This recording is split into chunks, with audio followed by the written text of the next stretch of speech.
والدین نے اپنے تیسرے بیٹے کا نام سرفراز رکھا، لیکن اس نے سر اونچا کرنے کی بجائے انہیں سر نیگو کر دیا۔ خدا جانے میرے ماں باپ سے ایسی کون سی کوتاہی ہوئی کہ صرف 16 سال کی عمر میں ہی وہ سیدھے راستے سے بھٹک گیا اور چند آوارہ لڑکوں کے ہتھے چڑھ گیا۔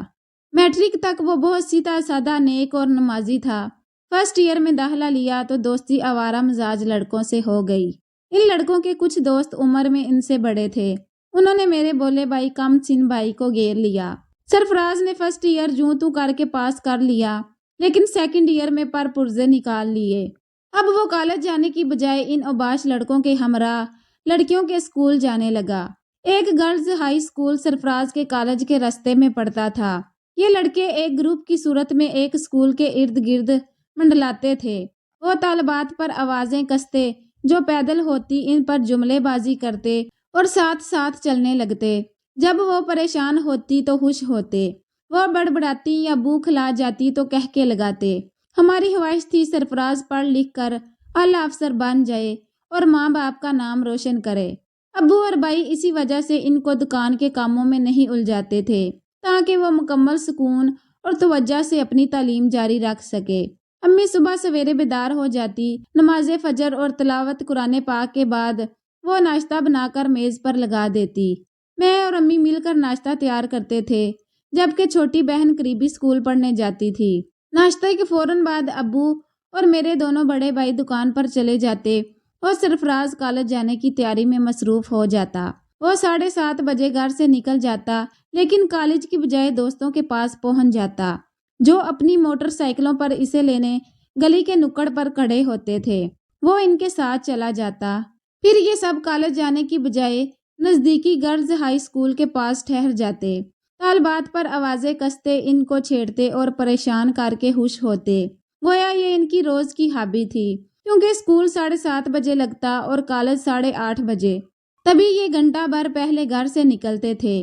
ایک دو مرتبہ کچھ اچھے طالب علموں نے ان کو سمجھانا چاہا، مگر انہوں نے ان کی پٹائی کر دی۔ اب کوئی بھی ان کو سمجھانے والا نہ تھا۔ خوف زدہ لڑکیاں اپنی تعلیم اور عزت کی خاطر کسی سے شکایت نہ کرتی تھی۔ وہ سر جھکائے جلدی جلدی ان کے سامنے یا پاس سے گزر کر اسکول کے اندر چلی جاتی تھی۔ ان دنوں ایک سرخ بستے والی لڑکی ان کی شرارتوں کا مرکز بن گئی، کیونکہ وہ کچھ بو اور خاموش طبع تھی۔ جب یہ آوازیں کستے یا سیٹی بجاتے، وہ بیچاری پسینے پسینے ہو جاتی اور تیز تیز چلتی، بلکہ یوں کہا جائے کہ اپنے اسکول کی طرف جیسے دوڑ لگا دیتی۔ اس کا مسئلہ یہ تھا کہ وہ گھر سے پیدل اسکول تک جاتی تھی۔ باپ بوڑھا تھا اور سواری کا کوئی انتظام نہ تھا۔ یہ اس کی مجبوری تھی کہ وہی ایک راستہ تھا جو اس کے گھر سے اسکول تک جاتا تھا۔ اگر کوئی دوسرا راستہ ہوتا تو یہ شیطان وہاں بھی پہنچ جاتے۔ کچھ دن تو وہ برداشت کرتی رہی۔ ایک روز ہمت کر کے ٹھہر گئی اور ان سے مخاطب ہوئی کہ کیا آپ لوگوں کے دل میں ذرا سا بھی خوف خدا نہیں ہے؟ یہاں کہ آپ کی بہنیں نہیں ہیں، آپ کو کوئی اور کام ہے؟ آگے آگے میرا بھائی سرفراز تھا، بولا لڑکیوں کو چھیڑنا ہمارا مشغلہ ہے۔ اگر ہم صبح سویرے ایسا نہ کریں تو سارا دن بور گزرتا ہے۔ اس پر دوسروں نے گرہ لگائی، ہاں ہاں ڈارلنگ ایسا ہی ہے۔ لڑکی نے غصے سے کہا کہ آپ کو شرم آنی چاہیے، میں آپ کی بہن کے جیسی ہوں۔ سرفراز نے زیادہ تیزی دکھائی اور ہنس کر بولا میری بہنیں تو میرے گھر میں ہیں اور تم تو۔ وہ غصے سے سرخ ہو گئی، جواب دیا بکواس بند کرو، میں نے تم کو شرافت سے سمجھانا چاہا مگر تم لوگ لگتا ہے کسی ڈیٹھ مٹی سے بنے ہو، کل دیکھ لوں گی تم لوگوں کو۔ یہ کہہ کر وہ تیز تیز قدم اٹھاتی چلی گئی تھی۔ سرفراز اور اس کے گروپ نے کہکا لگایا جیسے چوہے نے شیر کو مقابلے کا چیلنج دیا ہو۔ اگلے دن پھر یہ اپنی محسوس جگہ پر کھڑے تھے۔ انہوں نے جب سرخ بستے والی لڑکی کو آتے دیکھا تو کہکا مار کر ہنس پڑے، کیونکہ وہ اکیلے آ رہی تھی، کوئی 30 مار خان ان کے ساتھ نہ تھا جیسا کہ وہ کل دھمکی دے کر گئی تھی۔ وہ یہ نہیں جانتے تھے کہ اس کا بوڑھا باپ کچھ پیچھے چلا آ رہا ہے۔ لڑکوں نے میرے بھائی کو اشارہ کیا، یہ تجھے پسند ہے؟ اب تو ہی اس کو مخاطب کر۔ سرفراز سینہ پھیلا کر آگے بڑھا اور اس کو مخاطب کیا، اور سرخ بستے والی حسینہ، وہ کل والی دھمکی کا کیا ہوا؟ تیرے ساتھ تو کوئی مار خان نہیں ہے۔ وہ ٹھہر گئی اور شعلہ بار نگاہوں سے گور کر بولی او چڑیا کے بچے، اگر تجھ میں ہمت ہے تو یہیں ٹھہرے رہنا۔ اتنے میں اس کا باپ پہنچ گیا اور آتے ہی اس نے سرفراز اور اس کے دوستوں کو برا بلا کہنا شروع کر دیا کہ بے شرم ہو، تم کو شرم نہیں آتی، لڑکی کو اکیلی دیکھ کر چھیڑتے ہو۔ وہ منہ پھاڑ کر ہنسے۔ وہ بزرگ انہیں مارنے کو دوڑا۔ اب ان 9 عمر لڑکوں نے دھکا دے کر اسے فرش پر گرا دیا اور پھر اپنے کالج کی طرف بھاگ کھڑے ہوئے۔ وہ بڑے خوش تھے، گویا انہوں نے سرخ بستے والی کے حمایتی کو سبق سکھا دیا تھا۔ قریب سے گزرنے والوں نے بعد میں اس بزرگ کو شانوں سے پکڑ کر اٹھایا۔ اس کا سانس پھولا ہوا تھا۔ اس نے سڑک کے سامنے بنی دکان سے ان لڑکوں کا گھر پوچھا۔ دکاندار ابو کو جانتا تھا اور یہ بھی کہ سرفراز ان کا بیٹا ہے۔ اس نے ہمارے گھر کا پتہ اسے بتا دیا کیونکہ وہ اپنی دکان پر بیٹھا سارا منظر دیکھ چکا تھا۔ شام کو وہ بزرگ ہمارے گھر آئے اور ابو کا نام لے کر دریافت کیا کہ مشتاق صاحب گھر پر ہیں۔ والد صاحب دکان سے جلدی آ جاتے تھے۔ وہ دروازے پر گئے اور بزرگ کو بیٹھک میں لے آئے، پھر آنے کا سبب دریافت کیا۔ لڑکی کے باپ کی آنکھیں نم ناک تھی مگر چہرے پر غصے کے تاثرات تھے۔ تمام واقعہ کہہ سنایا تو والد صاحب کو بے حد افسوس ہوا اور اس نے ان صاحب سے معافی مانگی اور کہا کہ آئندہ سے ایسا نہیں ہوگا۔ اس شخص کے جانے کے بعد والد صاحب نے سرفراز کو طلب کیا اور پوچھا کہ تمہارا ہی نام سرفراز ہے نا؟ تو برخودار جوان ہو گئے ہیں اور اب لڑکیوں کو چھیڑتے ہیں۔ کیا تم اس بات سے باخبر ہو کہ تمہاری 2 بہنیں ہیں؟ اگر انہیں کوئی چھیڑے تب؟ سرفراز نے گھبرا کر کہا، یہ آپ کیا کہہ رہے ہیں ابا جان؟ والد نے دانت پیس کر کہا، اگر آئندہ تم نے ایسا کوئی کام کیا تو جان سے مار ڈالوں گا۔ یہ تمہاری پہلی اور آخری معافی ہے۔ اگلے دن پھر وہ اپنی محسوس جگہ پر کھڑے لڑکیوں کے وہاں سے گزرنے کا انتظار کر رہے تھے۔ سرفراز نے اپنے دوستوں کو بتایا کہ وہ بوڑھا باپ اس کے گھر شکایت لے کر گیا تھا کیونکہ دکاندار کو صرف اس کے گھر کا پتہ معلوم تھا اور باپ نے اس کی خوب بےعزتی کی ہے۔ دوست بولے، بے فکر ہو جاؤ، آج ہم بےعزتی کا بدلہ لے کر رہیں گے۔ جب سرخ بستے والی ان کے قریب سے گزری تو سرفراز کے دوستوں نے اس کا بستہ چھین لیا اور ایک طرف دوڑ لگا دی۔ وہ بیچاری بے بسی سے ہاتھ ملتی رہ گئی۔ شام کو سرفراز کو پتا چلا کہ آج تو ابو بہت غصے میں ہیں اور اسے بیٹھک میں بلا رہے ہیں، تو وہ ان کے بلانے پر ڈر گیا۔ تبھی اس نے دیکھا کہ وہی بزرگ آدمی دوبارہ آیا ہوا ہے۔ اس کا دل دھڑکنے لگا۔ والد صاحب نے ڈانٹ کر پوچھا، تم نے ان کی بیٹی کا بستہ کیوں چھینا؟ کیا تم نہیں جانتے کہ دین کی روح سے تمہاری بہن کی طرح ہے؟ سرفراز نے کانپتے ہوئے جواب دیا، ابا جان، میں قسم کھانے کو تیار ہوں کہ میں نے ان کی بیٹی کا بیگ نہیں چھینا، شاید کہ دوسرے لڑکوں نے چھینا ہوگا۔ آپ نے جب سے مجھے کہا ہے میں تو ہر لڑکی کو اپنی بہن سمجھتا ہوں۔ تب والد صاحب نے لڑکی کے والد کو مخاطب کرتے ہوئے کہا، دیکھیے بڑے میاں، میں صرف اپنے بیٹے کا ذمہ دار ہوں، اوروں کا نہیں۔ جس نے بستہ چھینا ہے آپ اس کے گھر جائیے۔ بزرگ نے کہا، مگر جناب، وہ لڑکے آپ کے بیٹے کے دوست تو ہیں۔ سرفراز نے صفائی پیش کی، ابا جان، دوست تھے لیکن اب نہیں ہیں، میں نے ان سے دوستی ختم کر لی ہے۔ ابو نے کہا، بزرگوار، سن لیا آپ نے، اب میں بغیر ثبوت تو اپنے بیٹے کو کوئی سزا دینے سے رہا۔ آپ انہی لوگوں کے گھر جائیے۔ اگلے دن سرفراز نے ان لڑکوں کو آگاہ کیا کہ وہ بڈھا تو پھر آیا تھا مجھے پھانس لگوانے، مگر میں نے بھی بہت چلاکی سے کام لیا۔ اس طرح ابا جان کے سامنے ایکٹنگ کی کہ وہ بھی غصے میں آ گئے اور اسی کو اس کے گھر کا راستہ دکھا دیا جو شکایت کرنے آیا تھا۔ وہ یہ قصہ سن کر بے اختیار ہنسنے لگے۔ چند دنوں بعد وہاں سے ایک ایسی لڑکی گزرنے لگی جس نے ہمیشہ نقاب اوڑھا ہوتا تھا۔ سرفراز اور اس کے ساتھی اب اس برقع پوش کو چھیڑنے لگے۔ ایک دن اس لڑکی نے قریب آ کر کہا، تم لوگ کیوں بلا وجہ مجھ سے مخاطب ہو کر آواز بلند کرتے ہو؟ کیا تمہاری بہنیں نہیں ہیں؟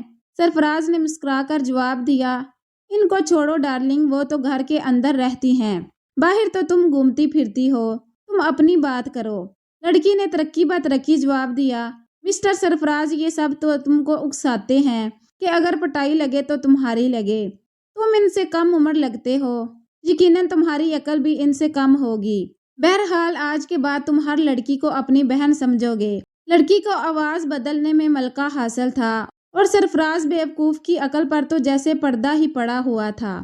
وہ لہک چہ کر بولا، اچھا ٹھیک ہے، لیکن ذرا اپنا نقاب تو ہٹاؤ۔ کیوں؟ جواب ملا، اس لیے کہ تمہارا چاند سا چہرہ دیکھ سکیں۔ دوسرے لڑکے نے آواز لگائی۔ تب ہی لڑکی نے نقاب ہٹا دیا۔ چہرہ دیکھتے ہی سرفراز کا دماغ جیسے برق سے اڑ گیا۔ اسے یوں محسوس ہوا جیسے اس کے جسم کا سارا خون کسی نے نچوڑ لیا ہو۔ آنکھوں تلے اندھیرا چھا گیا کیونکہ سامنے اس کی اپنی بہن کھڑی تھی، سگی ماں جئی فرہندہ جبین۔ اسے اپنی آنکھوں پر یقین نہیں آ رہا تھا۔ وہ ہکلایا، آپا یہ تم ہو؟ لیکن ان لوگوں نے اس کی بھکلاہٹ میں اس ٹوٹے پھوٹے جملے کو نہ سنا تھا، جیسے وہ کہہ رہے تھے، کیا خوبصورتی ہے، لگتا ہے فرشتوں نے دن رات ایک کر کے یہ صورت بنائی ہے، واہ کیا چاند سا چہرہ ہے، آج تک ایسا حسین مکھڑا نہیں دیکھا۔ ان کے بول سن کر سرفراز کے خون میں چنگاریاں سی پیدا ہو گئی تھی۔ اس نے آؤ دیکھا نہ تاؤ اپنے دوستوں پر حملہ کر دیا۔ وہ بوکھلا اٹھے۔ انہوں نے سرفراز کو پکڑ لیا اور پوچھا، کہیں تم پاگل تو نہیں ہو گئے جو اپنے ہی ساتھیوں سے لڑ رہے ہو؟